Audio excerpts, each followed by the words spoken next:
Dice así la palabra del Señor.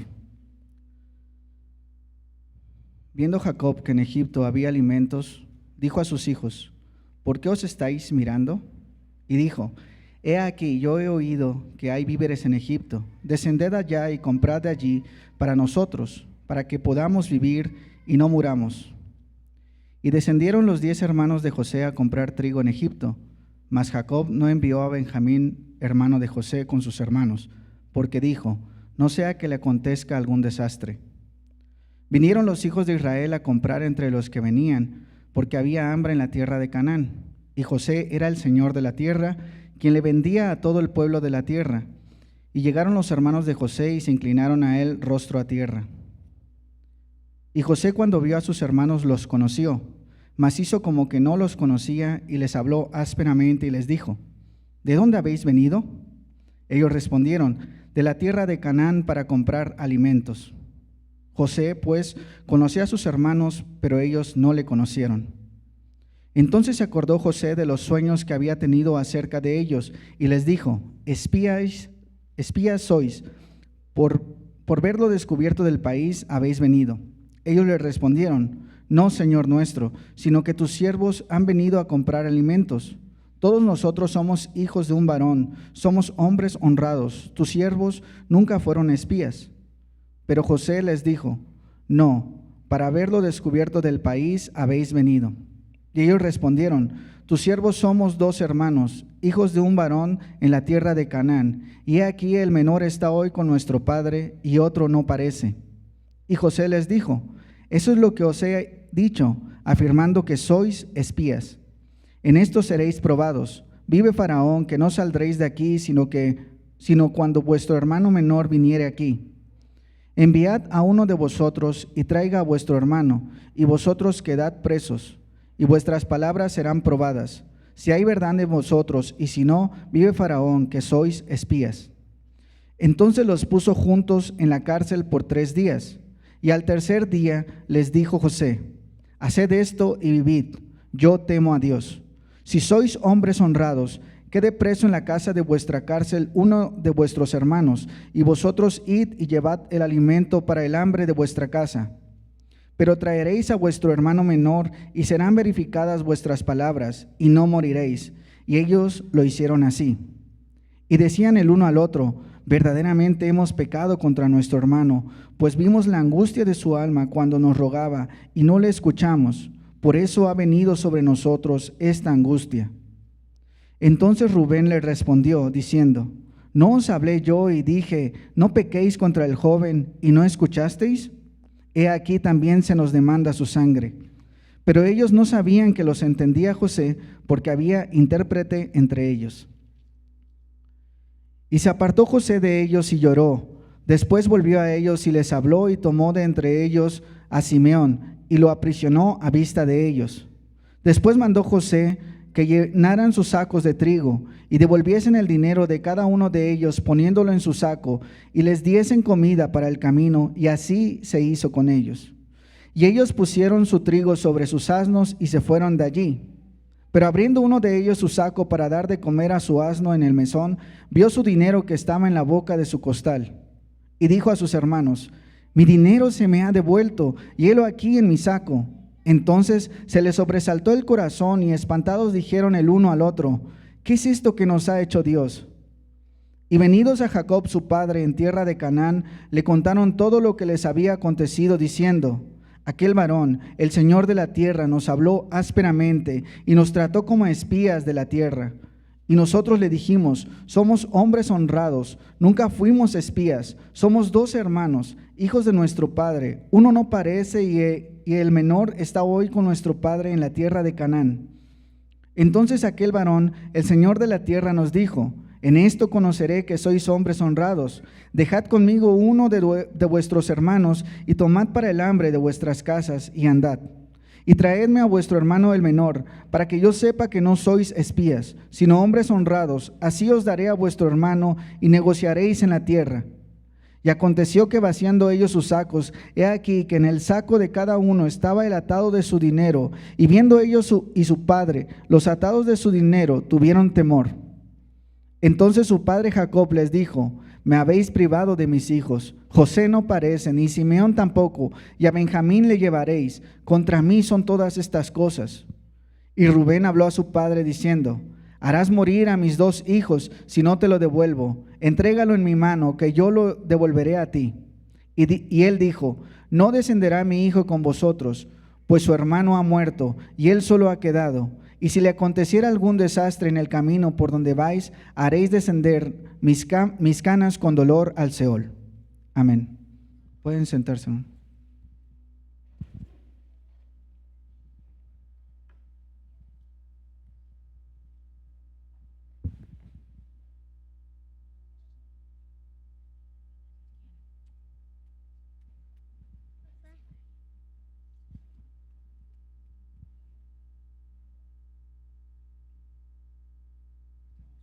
Hola, hola.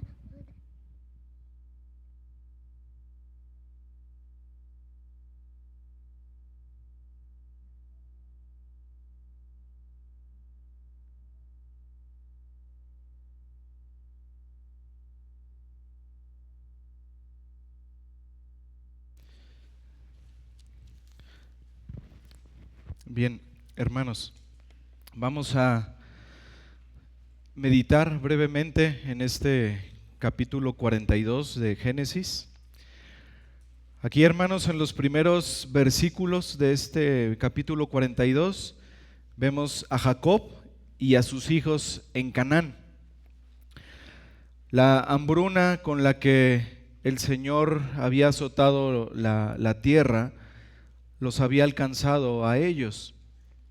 Y Jacob, cuando se entera que en Egipto hay alimento, él manda a sus hijos ahí para que puedan conseguir trigo. Y es entonces, hermanos, por medio de esta hambruna que el Dios soberano, el Dios que tiene el control perfecto y absoluto de todas las cosas, lleva a los hijos de Jacob a José. Hermanos, esto es muy, muy importante entender. Todos estos eventos que vemos a lo largo del Génesis y particularmente en la vida de José, todo esto, hermanos, está bajo el gobierno absoluto del Señor.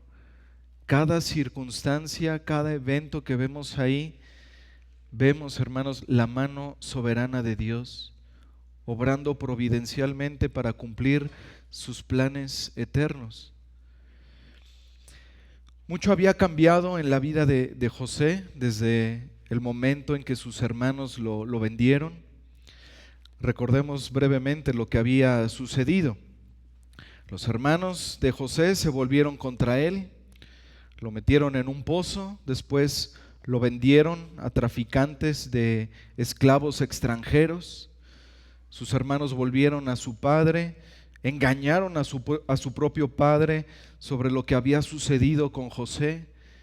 Y José, a su vez, él fue vendido por esclavo a Potifar. Más tarde fue acusado y apresado injustamente. Y vemos lo que vimos las últimas semanas. Interpretó sueños en la cárcel y particularmente interpretó un sueño para Faraón, como se vio la semana pasada. Y después de esto, hermanos, la vida de José dio un giro de 180 grados. Ahora vemos a José ocupando un puesto similar al de un primer ministro en Egipto. Y dice en el versículo 6 de este capítulo 42, y José era el Señor de la tierra, quien le vendía a todo el pueblo de la tierra, y llegaron los hermanos de José y se inclinaron a él rostro a tierra. Aquel sueño que había tenido José ahora se convierte en realidad. En Génesis 37, José les dijo a sus hermanos: oíd ahora este sueño que he soñado. He aquí que atábamos manojos en medio del campo, y he aquí que mi manojo se levantaba y estaba derecho, y que vuestros manojos estaban alrededor y se inclinaban al mío. Le respondieron sus hermanos: ¿reinarás tú sobre nosotros? ¿O señorearás sobre nosotros? Y le aborrecieron aún más a causa de sus sueños y sus palabras. Los hermanos de José estaban representados en ese sueño por esos manojos que estaban alrededor del manojo de José. Y ahora vemos, hermanos, el cumplimiento de eso. Los hermanos de José están ahí con él, inclinando su rostro a tierra y pidiendo lo mismo: granos de trigo. Es probable, hermanos, que en ese momento, cuando José ve a sus hermanos, los reconoce y ellos se inclinan a él, es probable que ahí José entendió que Dios estaba obrando soberanamente todas las cosas, que todo no había sido producto de la mala suerte o de la buena fortuna, sino que todo en realidad había sido obrado por Dios providencialmente a lo largo de su vida. Y dice en el versículo 8: José pues conoció a sus hermanos, pero ellos no le conocieron. Ellos no le reconocen a él. Y esto se explica claramente, hermanos, porque al menos habían pasado 20 años de la última vez que vieron a José, el día que lo vendieron. Por supuesto, hermanos, ellos no esperaban que José se convirtiera en un alto funcionario en Egipto. Seguramente José estaba afeitado. José, en ese tiempo, los que tenían un puesto como el de José vestían largas túnicas de lino fino con una insignia de oro que los identificaba como parte de la aristocracia egipcia. Pero además de eso, hermanos, ni siquiera los hermanos de José sabían si él estaba con vida o no. Y es por eso que no le conocieron. Para ellos José simplemente ya no estaba. Y en ese momento seguramente José tenía varias preguntas en su mente. ¿Mi padre estará vivo? ¿Qué hay de mi hermano Benjamín? ¿Qué hay de estos hermanos? ¿Estarán arrepentidos por lo que hicieron conmigo cuando yo era un joven?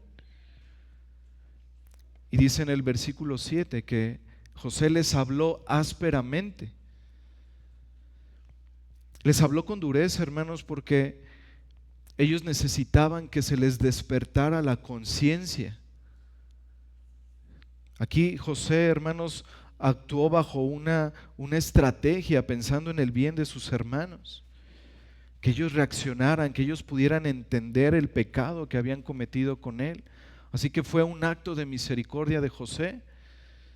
Hermanos, José tenía el poder para poder apresarlos toda su vida, para poder matarlos, para poder vengarse de la forma que él quisiera, pero ese no era el corazón de José, hermanos.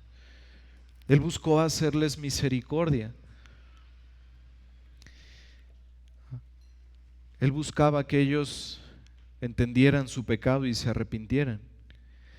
Y todo esto, hermanos, que vemos en Génesis 42, es muy interesante, hermanos, lo que pasa en la vida de los hermanos de José.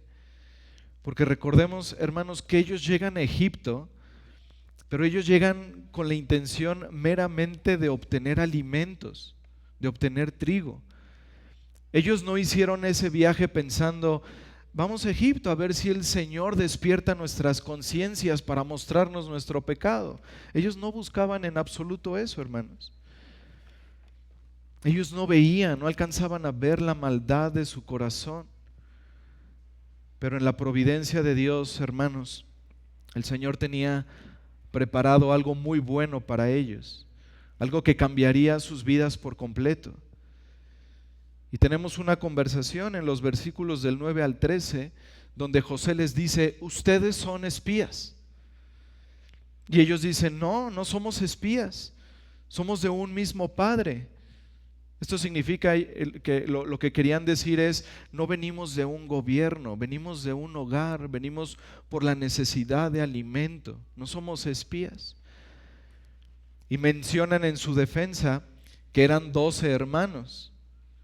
Y dicen, uno de ellos se quedó con nuestro padre, hablando de Benjamín. Y luego dicen, y otro, refiriéndose a José, dicen, no parece. También se pudo traducir como no está. Imaginen, hermanos, lo que sintió José al escuchar a sus hermanos. Otro no está, refiriéndose a él. Obviamente ellos no entran en detalles sobre lo que pasó. No se esperaría, por supuesto, que lo hicieran. Ellos no iban a decir, somos 12 hermanos, uno está en casa con nuestro padre y hay otro hermano que en su momento lo arrojamos a un pozo, lo dimos por muerto y después lo vendimos, pero vamos a seguir con el tema de los alimentos. Ellos no iban a decir eso. Así que José, hermanos, despierta su conciencia confrontándolos con su pecado y les dice en el versículo 15, en esto seréis probados, vive Faraón, que no saldréis de aquí, sino cuando vuestro hermano menor viniere aquí. Hermanos, José estaba pensando en todo momento en esta estrategia que les haría meditar a sus hermanos en su pecado. Y por supuesto, hermanos, José deseaba ver a Benjamín. Por eso les pide que lo traigan a él. Y los pone en prisión durante 3 días. Eso, hermanos, no es un castigo de José, no es una venganza. Es una oportunidad, repito, para que su conciencia los condene.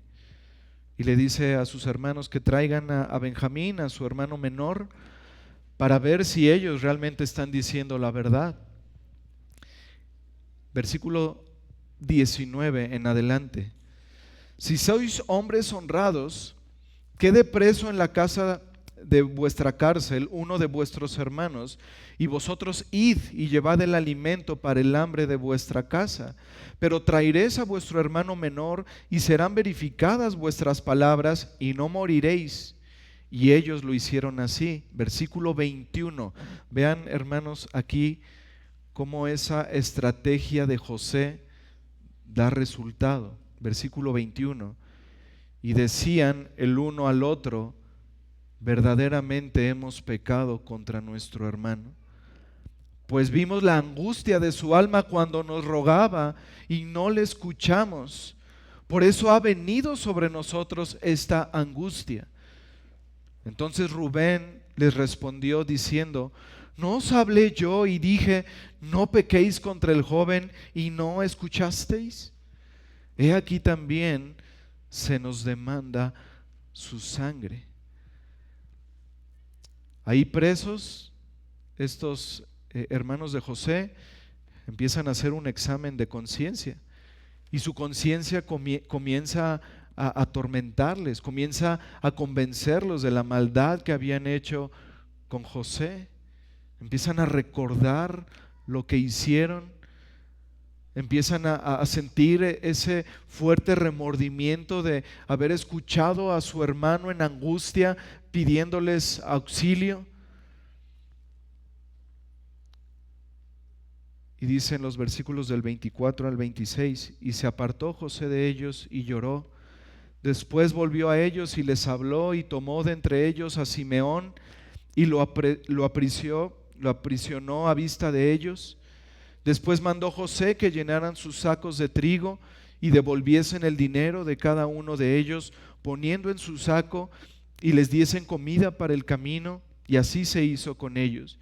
Y ellos pusieron su trigo sobre sus asnos y se fueron de allí. Hermanos, qué amor muestra José para con sus hermanos.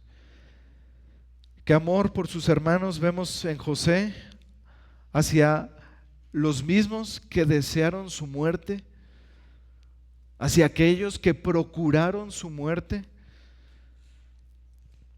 Pero recordemos, hermanos, que decíamos desde que comenzamos el capítulo 37 que toda la vida de José apunta hacia el verdadero José, hacia Cristo.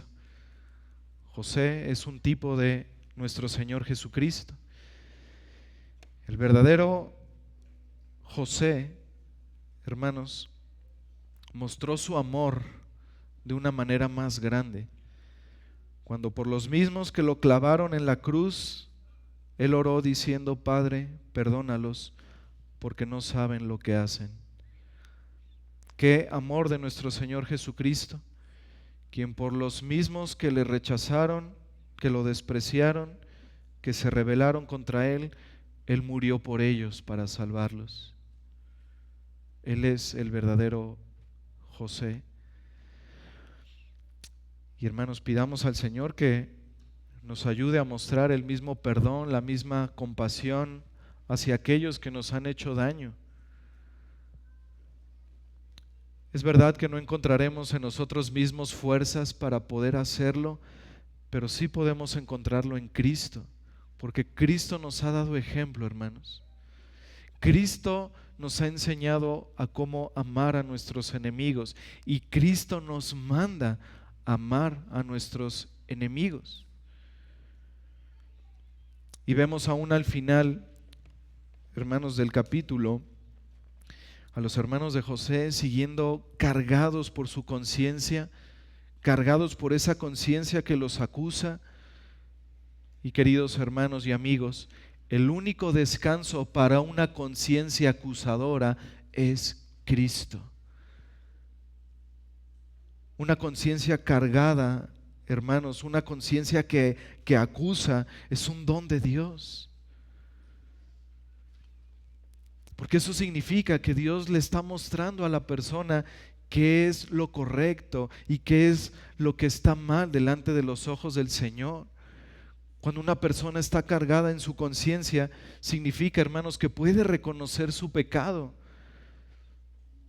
que es consciente de que merece un castigo y por lo tanto que necesita buscar el arrepentimiento.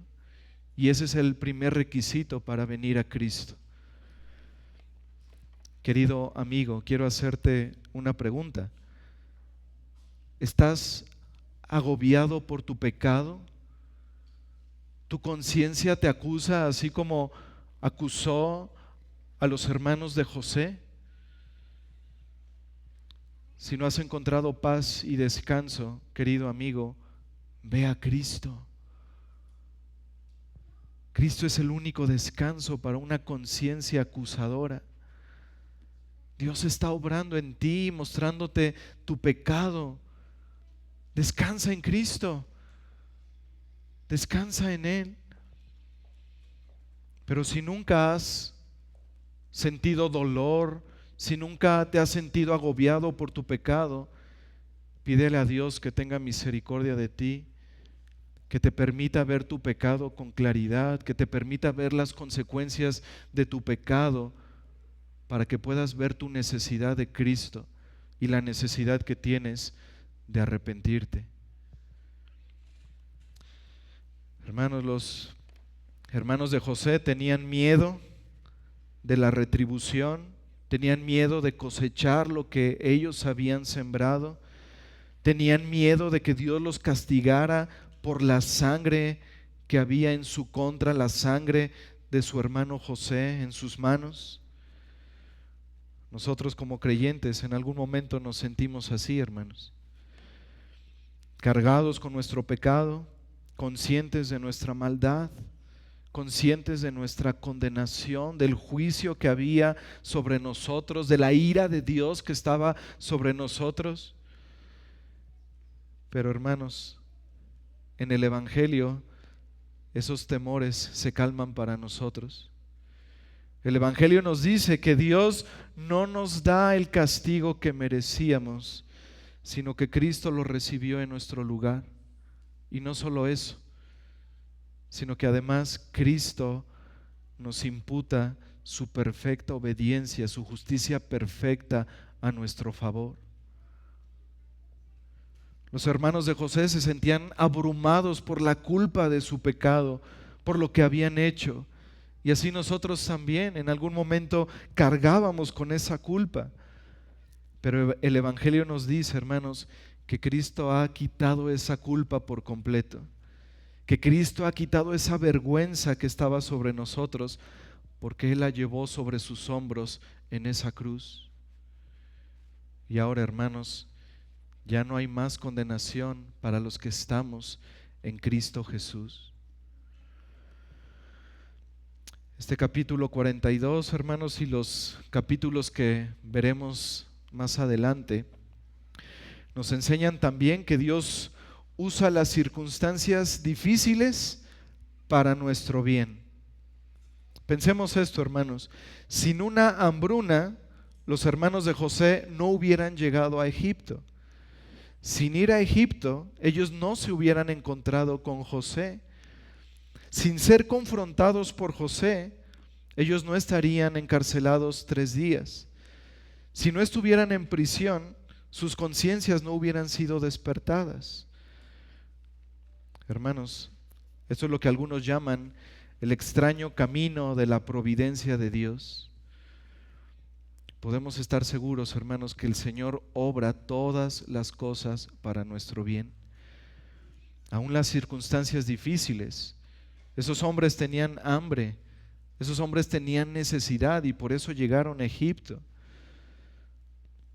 Y podemos estar seguros que lo mismo ocurre contigo y conmigo, hermano. Todas estas cosas de tu vida que a lo mejor desearías que desaparecieran instantáneamente, podrían ser las cosas que Dios ha traído a tu vida para que huyas a Cristo, para que vayas a Él, para que te refugies en Él. Piensa esto, querido hermano.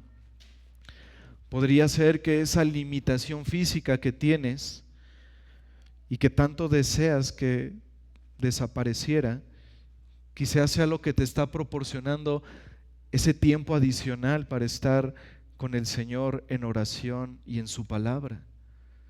Piensa esto, hermano. Quizá esa persona que está ahí en tu vida, que sigue frustrándote, quizá esté ahí para recordarte todos los días que ninguna otra persona puede darte lo que solo Cristo te puede dar.